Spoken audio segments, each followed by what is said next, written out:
안녕하세요. 글로벌 경제는 어떻게 움직이는가? 홍재화입니다. 미국은 무역 적자를 언제까지 버틸 수 있을까요? 그것에 대해서 말씀드리겠습니다. 앞으로 당분간 미중 무역 전쟁에 대해서 말씀드리겠는데요.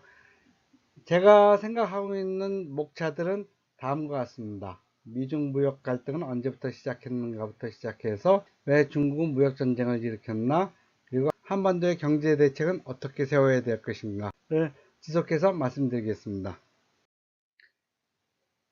미국은 1975년 이후 단 한 차례도 무역 흑자를 기록한 적이 없습니다. 그러니까 무려 40년이 넘도록 계속해서 적자를 보아온 셈이죠.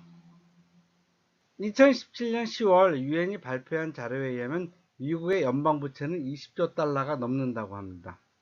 이는 전 세계 부채의 30%에 달하죠. 그리고 미국 GDP의 107%나 됩니다. 미국은 세계 최대의 채무국이에요. 2018년 미국이 무역 적자를 6,210억 달러를 봤으니까 우리 돈으로 약 700조 원. 그 중에서 절반이 중국과의 무역 적자입니다. 그러니 무역 적자 더 이상 못 참겠다 하면서 트럼프가 중국과 무역 전쟁을 하고 있는 것도 어떻게 보면 이해할 만 하겠죠.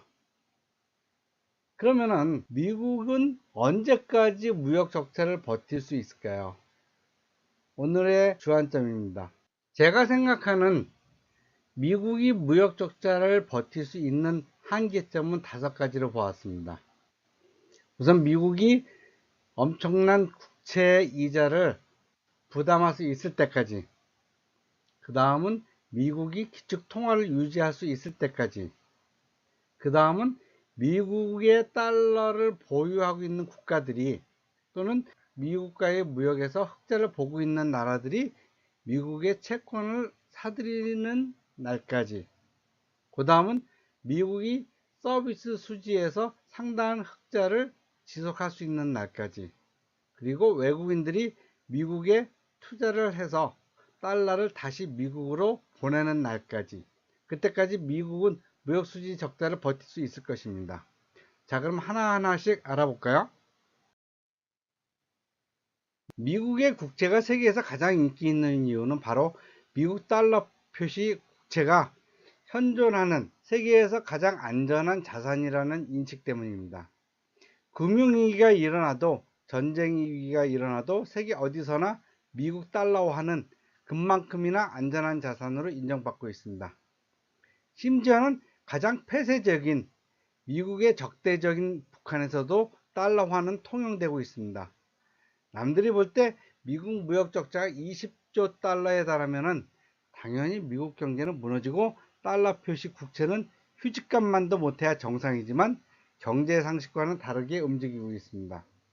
러시아, 대한민국, 태국, 영국 이런 나라들은 헤지펀드의 공격으로 나라마저 파산 지경에 이르렀습니다.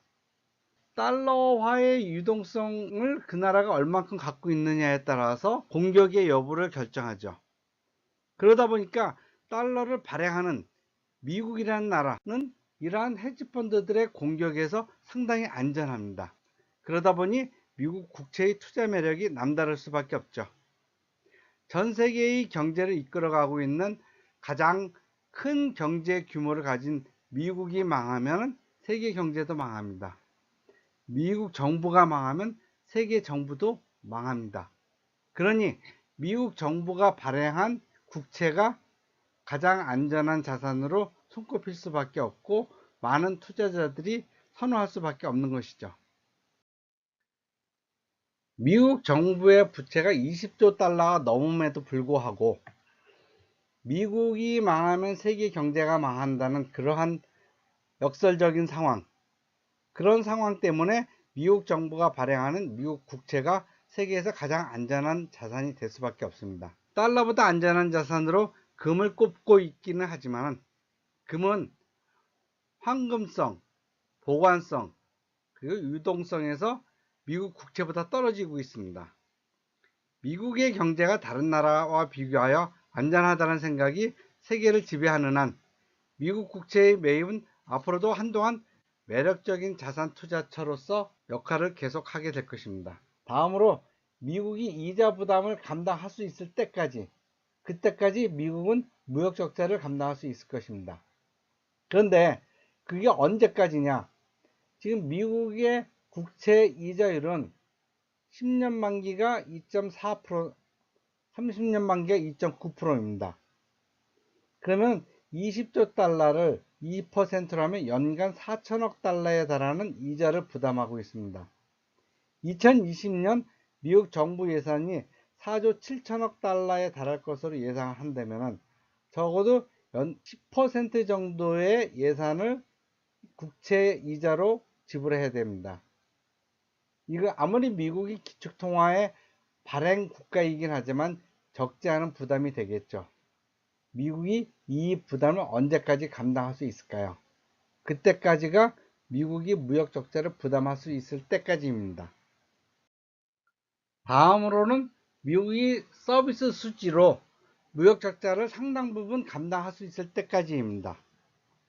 미국의 무역 적자가 크기는 하지만 서비스 무역, 지적재산권 무역 면에서 다른 어느 나라와 비교할 수 없을 정도로 강하죠.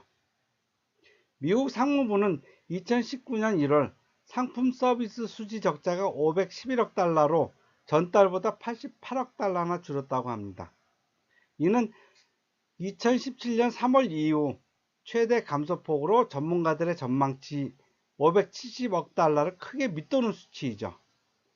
상품 수지는 약 733억 달러를 적자를 기록했고 서비스 수지는 221억 달러의 흑자를 냈습니다.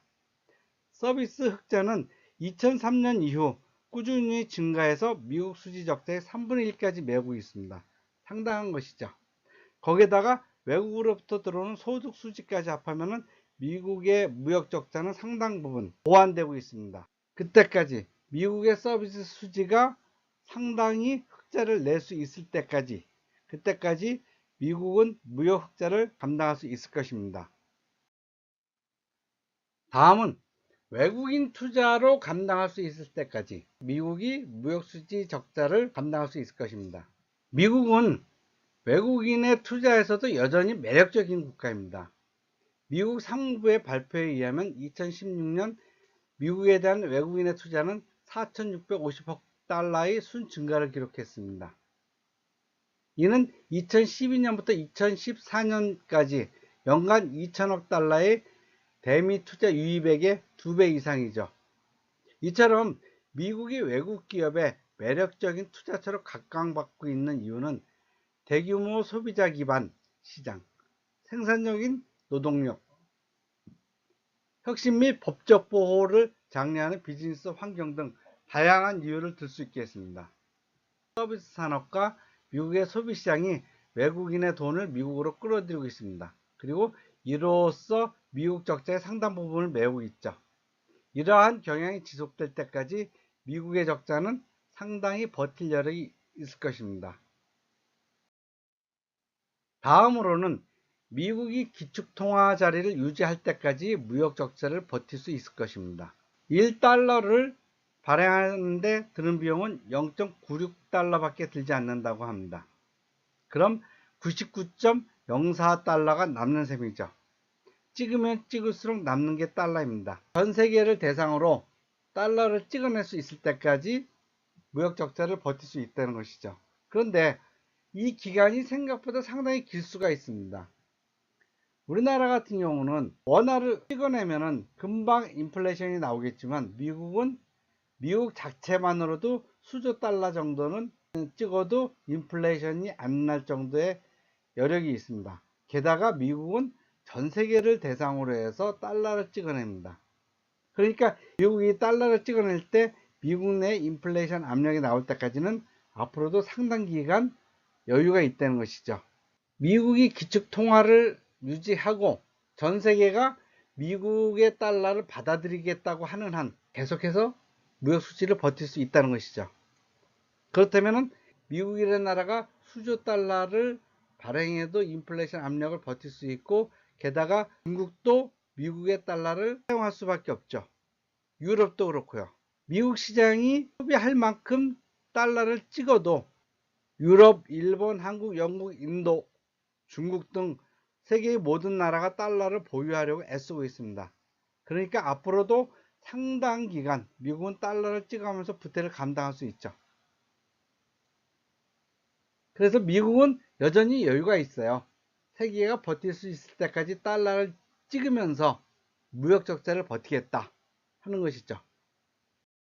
이제까지 본 바와 같이 미국은 상당 기간 동안 달러를 발행하면서 무역 적자를 버틸 수 있습니다.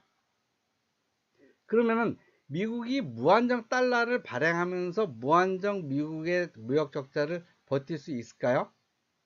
그러면 세계는 언제까지 미국의 달러를 받아들이면서 미국의 무역 적자를 감당할 수 있을까요? 저는 이것을 몇 가지로 나눠 보았습니다. 다음번에 이것에 대해서 말씀드리겠습니다. 앞으로도 여러분들과는 글로벌 경제, 북한 비즈니스를 무역이라는 관점에서 같이 보고 깊게 생각해 보고자 합니다. 여러분들의 많은 관심과 성원을 부탁드립니다. 좋아요, 구독, 감사합니다.